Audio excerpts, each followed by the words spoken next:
former secretary of the Department of Divestment, in a sense architect of the divestment process in India, joins us. Mr. Baijal, thank you very much for joining us, sir. First and foremost, this whole process of cash stripping that appears to be, kind of set in motion with EIL in particular, do you think it's a wise idea for the government to take out cash or perhaps land banks and then present it the company to the investing public, or would it be better to present a richer proposition to the investing public? There is no cash stripping. As a matter of fact, it's unfortunate that cash was lying in the company. Cash should not lie in the company unless, of course, the company is going to invest heavily somewhere in some project. Because these corporates are not supposed to invest in banks. If there is cash, the cash rightly belongs to the shareholders and it must be returned before the company is divested. You would recall that when we were disinvesting VSNL, VSNL was also sitting with about 6,000 crores cash. Now, that should not be. This cash belongs to the shareholders and must go to them. So it's a very positive development that the cash is going to the shareholders before disinvestment. Right. Mr. Baijal, I also wanted to ask you about land. I mean, PSUs sit on some prime land in cities like Bombay, Delhi, what have you. Do you believe that as the government goes through disinvestment, they are going to remove the land from these companies, and perhaps, these companies need to buy land at market rates if they're going to be publicly owned? I remember in 2004 when we were disinvesting VSNL, the land issue was there because the old technology required lots of land, the new technology did not require land. So there were huge land banks with VSNL and we didn't know what to do because this land had been taken from lots of people for a purpose which was telecom, and it was not so easy to get to sell that land. So what we did was we separated it from the disinvestment process, and that was in 2004. Today we are in 2010, and the land is still lying there because the process for selling the land has not been decided by the government. I thought it was a very simple process, but that has not yet been done. Of course, it's not so easy to get rid of land. And therefore, if it is land, the government must take a call before disinvestment. But it's not simple to return or sell the land. So that's precisely the point. The whole principle of divestment is that when a minority or when a set of shareholders come in who are professional and who have a simple profit motive with respect to the company, they would be better able to perhaps contribute to taking decisions on the cash surplus, probably using it for expansion. A sense of profit motive and commercial competition creeps in, and that's the whole principle of divestment. That's the whole trigger for divestment. Why not leave it with the company? It will perhaps be more efficiently used. You yourself are giving examples of how land that was left behind was not necessarily well disposed of.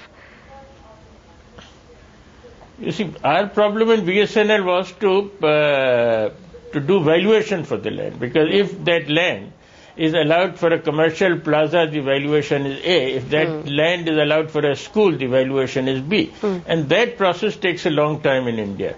And that was the problem. But I entirely agree. Land can be left in this kind of disinvestment because here the strategic control is not going to an individual. It is remaining in the market. So land can remain at the time of disinvestment.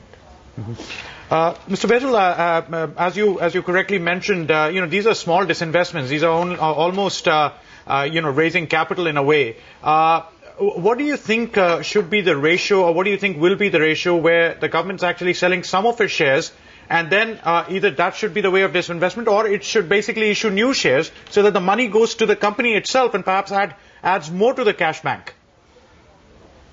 You see, it depends on the requirement in the company. You don't raise capital in the market if you don't have investable plans. Now take, for instance, EIL.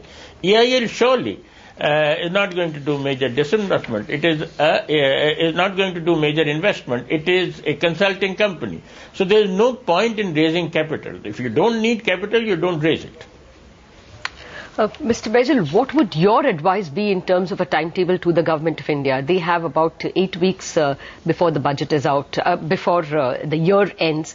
Typically at that time, banks also get busy with the year ending, and we have seen in prior years the ONGC issue, for instance, getting disturbed seriously because everybody had their own priorities, the market intermediaries, that is.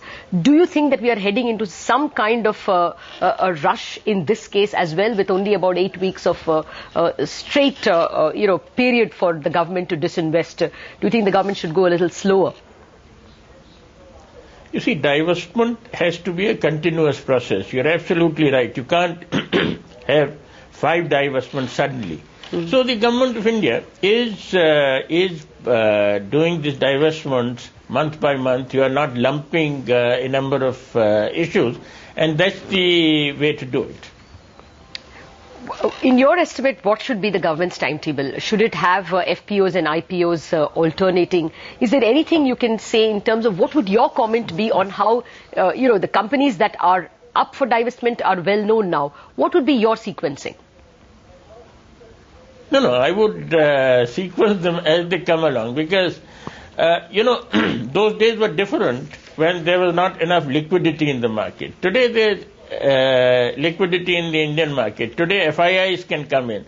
Today foreign investors can come in. So there is enormous amount of liquidity, and one should not plan for a period where liquidity would come in and at that time I would sell. That's not a very ideal arrangement because no one can predict whether on the 15th of February there would be enough liquidity or not. Things change from day to day. So it's only that you don't do 2 or 3 issues simultaneously. If there are lumpy issues, you do them one by one. That's all. And I don't think budget disturbs the divestment process. No, not budget. I meant year ending, really, because banks get busy with other things. So one more question. The NHPC issue is still trading below its offer price.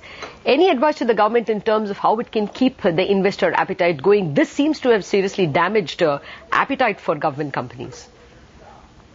You see, the government did not decide the IPO price or the sale price. It was the investors which decided.